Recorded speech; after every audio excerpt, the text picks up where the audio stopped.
반물 맞추기 한남이. 진해철, 김동식. 2024년 제8회 포항 스트레스에이 대상. 여름 휴가를 온 딸 가족과 경주에 갔다. 손자가 궁금해하는 첨성대를 먼저 보고 계림숲에 들른 다음 곧바로 불국사로 향했다. 사찰 입구 소나무 숲이 우리를 시원하게 맞이했다. 청운교, 백운교 다리를 넘어 부처님 나라에 들어섰다.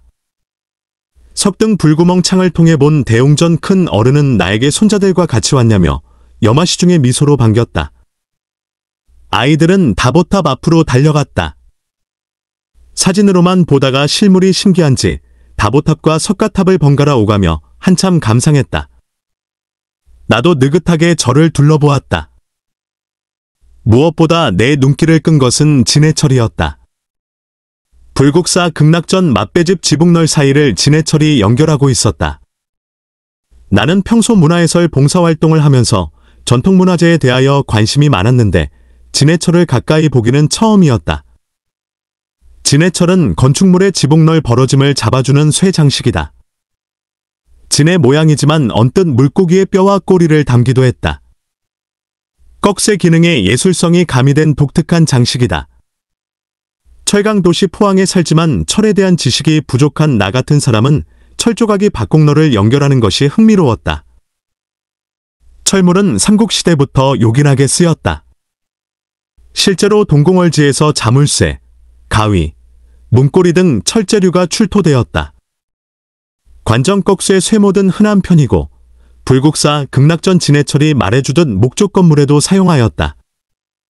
건물에 어긋남이 생기거나 보수할 때 필요했을 텐데 다른 것들과 달리 진해철은 자세히 보지 않으면 눈에 띄지 않는다. 보이지 않는 자리에서 중요한 역할을 했으리라. 궁전과 사찰에 진해철이 부착되어 있는 자료를 본 적이 있다. 그 모양이 진해에서 맵시 있게 변형하여 다양했다. 경복궁 사정전과 수덕사 대웅전은 꽃잎 모양, 운영궁 1호당은 둥근 진해 발 모양으로 형상화하였다. 또한 봉정사 대웅전은 날개를 편 새 모양의 복과 장수를 바라는 글자를 새겼다.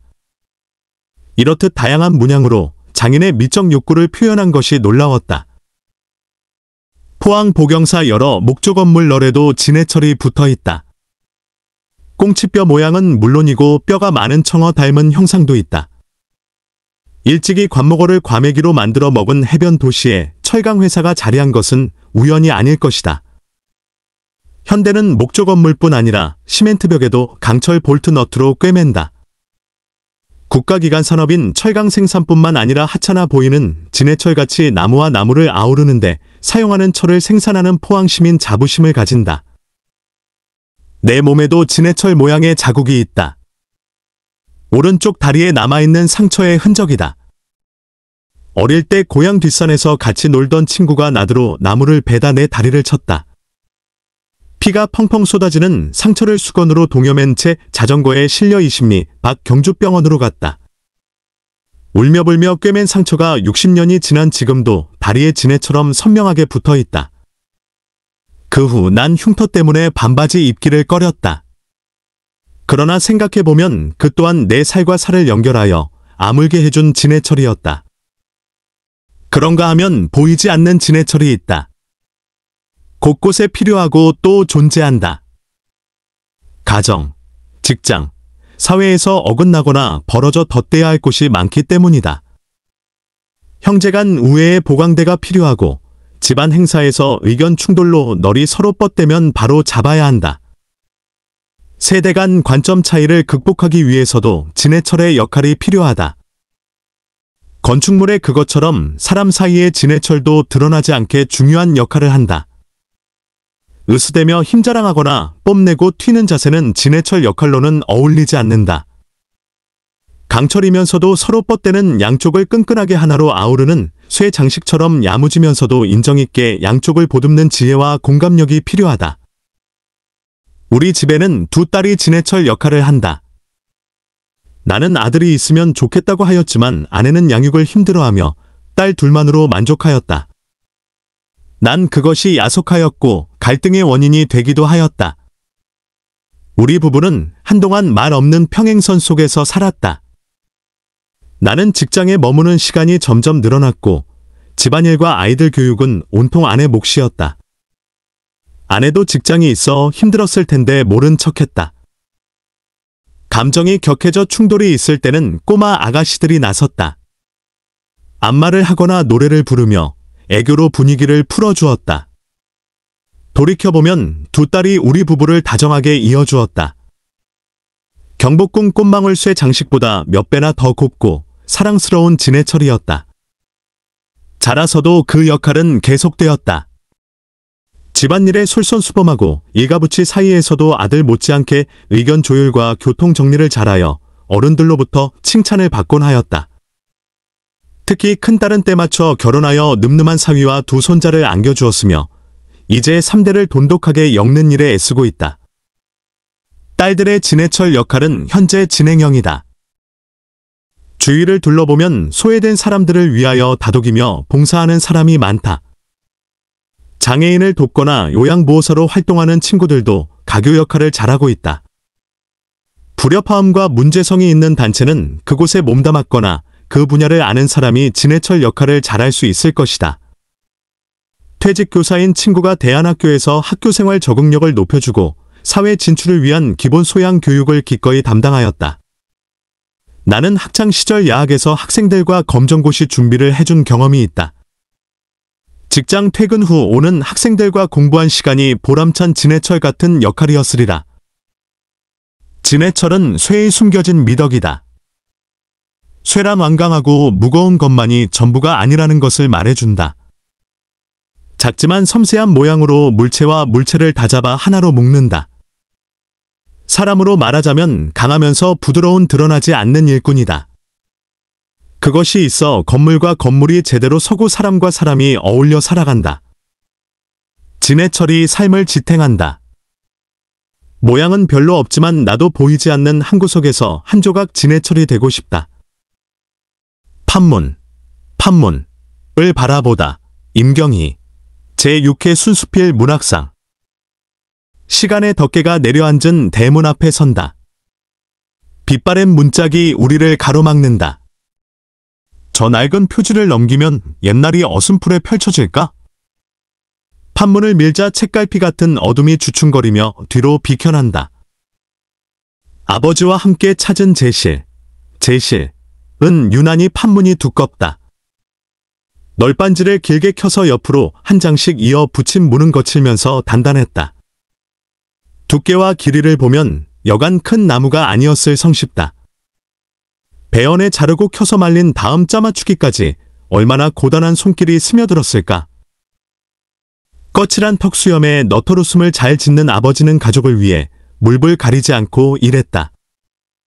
6 식구를 건사하기엔 늘 어려운 살림이었지만 여간에선 힘든 내색을 짓지 않았다. 남의 일을 그냥 지나치지 못하고 힘닿는 대로 도와주어 동네에서는 호인으로 소문났다. 볕에 찌든 얼굴이며 굳은 살 박인 손은 도의지에 살던 다른 아이들 부모와는 구별이 되었지만 나는 아랑곳하지 않았다. 일이 없을 땐 어린 우리와 자주 놀아주었다. 함께 걷다가 오르막길이 나오면 업어준 적도 많았다. 넓고 딱딱한 등판에 얼굴을 묻으면 땀 냄새며 거름 냄새가 났다. 그럴 땐 나도 모르게 스르르 잠이 들었다. 우리나라에선 원래 오랫동안 판문을 사용했다. 산이 많은 나라의 판재로 쓸 나무가 널려 있었기에 당연한 일일지 모른다. 잡목가지를 엮은 문보다 훨씬 튼튼하여 집안 사람들에게 안정감도 줬을 것이다. 그러다 크고 작은 전쟁이 잇따라 일어나 산이 불타고 목재는 구하기 힘들 정도로 사라졌다. 판문이 흔치 않은 까닭이기도 하다. 아버지는 무작정 고향을 떠나와 찬바람 드는 사글세방에 살면서 어떻게 하면 힘든 고비를 넘길지 고민이 많았다고 한다. 고향에 돌아가 농사짓겠다는 말을 하루에도 몇 번씩 되뇌었지만 역시 만만찮았다. 직업이 없는 나날이 계속되던 중 어렵사리 부탁했던 데서 일자리가 비었다는 연락이 왔다. 기다림 끝에 얻은 직업은 도로와 인도를 청소하는 것이었다. 꼭두 새벽, 물 한 잔만 마신 채 집을 나섰고 매연을 참으며 일했다. 늦은 오후에 피곤한 기색으로 퇴근하면 이내 목침을 베고 새우잠에 들었다. 우리가 떠드는 소리에 깰까봐 나는 동생들을 데리고 동네 공터로 나갔다. 어린 나이였지만 아버지 등에 고생이 옹이처럼 박혔다는 것을 어렴풋이 알았다. 제실문에는 꽃무늬 쇠가 옆으로 줄을 이었고 문고리 하나가 달렸다. 크기에 비해 별다른 장식은 없다.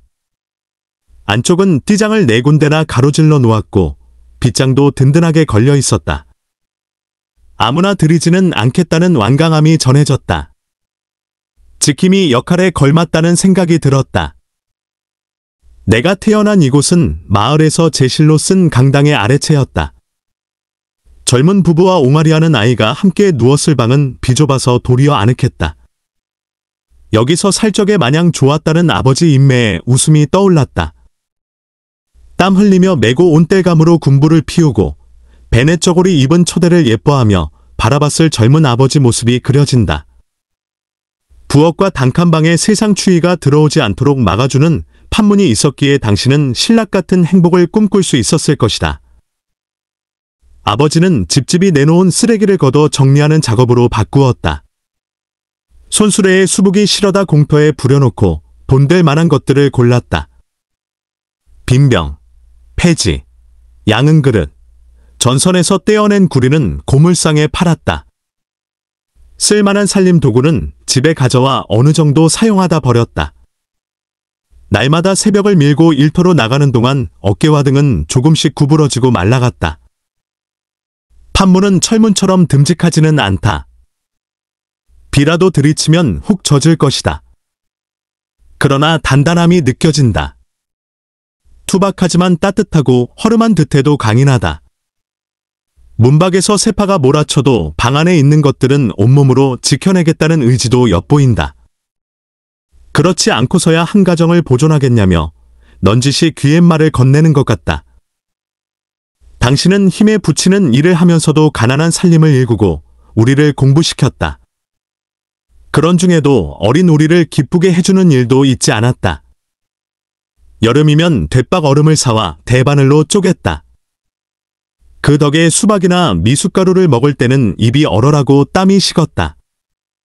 생일에는 평소에 꿈도 못 꿨던 자장면과 용돈을 선물했으며 겨울에는 가끔 귀한 귤도 손수 사들고 귀가했다. 아버지 인생이 가족을 든든하게 지키는 내내 우리는 저마다 다른 결을 새기며 자랐다. 공부 잘했던 나, 찌개 하나라도 맛깔스럽게 끓여내고 운동을 잘했던 첫째 여동생, 남달리 예쁜 막내가 그랬다. 남동생도 건강하게 성장해서 사회의 일원으로 한몫했다. 밋밋했던 아버지의 문은 우리가 품었던 나이테가 조금씩 도드라지자 차츰 멋있어졌다. 튀니지엔 나무문을 가진 집들이 마을을 이룬 도시가 있다. 지중해를 바라보는 파란색 문에는 쇠 장식이 박혔다. 우리나라 판문에 있는 작은 쇠붙이와도 닮았다. 구레나룻을 기른 한 남자가 지나가는 관광객들을 말없이 바라보았다. 카메라 앵글에 잡힌 얼굴이 낯설지 않았다. 아버지처럼 따뜻하고 인정스러운 눈빛이 표정에 담겨 있어서다. 제시를 휘돌아 나오며 밖을 봤다. 길은 건넌 마을로도 뒷산으로도 연달아 이어진다. 인적 드문 추운 날이다. 소나무 사이로 새들이 날아가고 나무문에 삐걱거리던 소리도 잦아든다. 날마다 세상 쪽으로 난 문을 밀며 아버지는 그렇게 일터로 나갔을 것이다. 곤하게 자는 어린 것들을 그윽이 바라보며 아버지가 저만치 앞에서 걷는다. 굽은 판문의 어깨에 남은 저녁볕이 따숩게 얹힌다.